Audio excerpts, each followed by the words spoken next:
किसी TV channel पर तुम चारों एक साथ बैठकर मुझसे बहस कर लो, 10 मिनट के अंदर 10 मिनट के अंदर मैं दलाइल देकर तुम्हारी जबानों को बंद कर दूंगा। तुमको बताऊंगा कि क्या सच है और क्या झूठ है।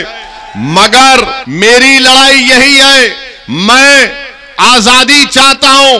किससे आजादी चाहता हूं? फिरका परस्त ताकतों के जुल्म से। मैं आजादी चाहता हूं किससे?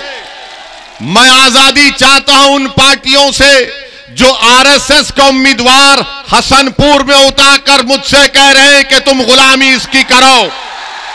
मैं भाईचारगी चाहता हूं, मैं भाईचारगी फ्रेटर्निटी चाहता हूं। मेरे अजीज दोस्तों और बुजुर्गों, मजलिस के मुखालिफिन मजलिस को एक फिरका परस्त पार्टी कहती है। मैं उनसे पूछता हूं, बताओ कौन सी फिरका परस्ती की तुम बात कर रहे हो?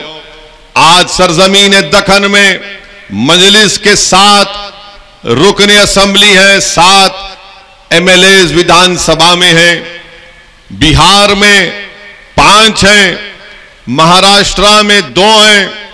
बताओ वहां की कोई मिसाल दो, हैदराबाद की या सीमांचल की, उस सरजमीन की जो भारत का सबसे पसमानदा इलाका है, या फिर मालेगांव और धूलिया जहां पर मजलिस के विधायक हैं। क्या इन हमारे विधायकों ने किसी मजहब के खिलाफ कोई बात की? क्या हमने नफरत को आम किया या मोहब्बत को आम करने की बात करते हैं? मेरे अजीज दोस्तों और बुजुर्गों, फिरका परस्ती का इल्जाम लगाने वाले ये भूल जाते हैं कि औरंगाबाद महाराष्ट्र में 21 साल से शिवसेना का एमपी जीत रहा था बीजेपी की ताईद से। ना कांग्रेस उसको हरा पा रही थी, ना राष्ट्रवादी कांग्रेस को उसको हरा पा रही थी, ना समाजवादी पार्टी उसको हरा पा रही थी।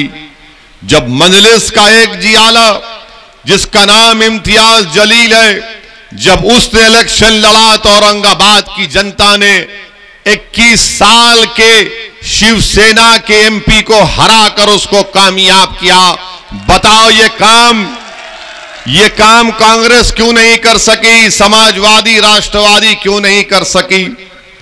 फिर तीसरा इल्जाम लगाते हैं कि जहां पर मजलिस लड़ती है वहां पर बीजेपी जीत जाती है। मैं हमेशा इस बात को कहा हूं और आज भी कह रहा हूं, मैं उन समाजवादी पार्टी, कांग्रेस, बीएसपी या कोई भी हो, बीजेपी का भी हो, एक वक्त तय कर लो, किसी टीवी चैनल पर तुम चारों एक साथ बैठकर मुझसे बहस कर लो, 10 मिनट के अंदर 10 मिनट के अंदर मैं दलाइल देकर तुम्हारी जबानों को बंद कर दूंगा। तुमको बताऊंगा कि क्या सच है और क्या झूठ है। मगर इनका मसला यह है, क्योंकि असदुद्दीन ओवैसी हक की आवाज को उठाता है।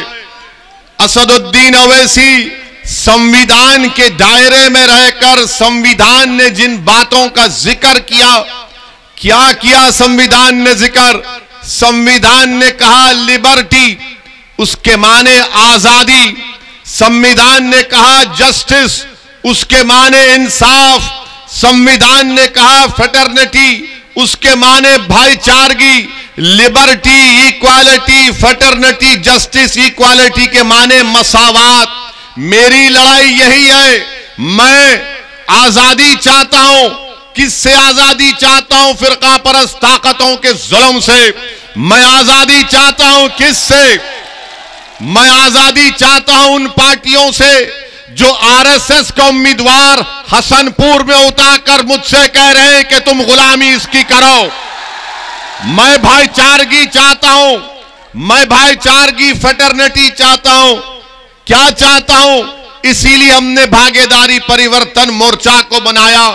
मैं जब इंसाफ की, जस्टिस की बात करता हूं तो मेरा मानना यह है कि उत्तर प्रदेश के हर मैदान में मुझसे इंसाफ किया जाना चाहिए।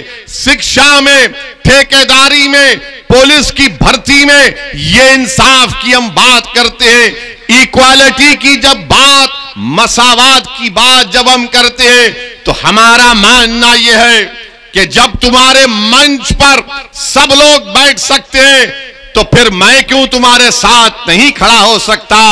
मसावात के माने, मसावात या बराबरी के माने ये नहीं है कि तुम दरी बिछाते रहो, गुलामी करते रहो और इनके सामने सर झुकाओ।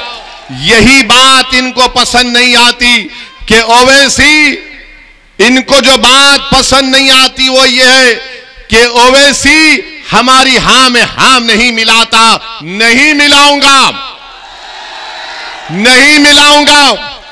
जो बीजेपी गलत काम करेगी तो उसके खिलाफ आवाज उठाऊंगा।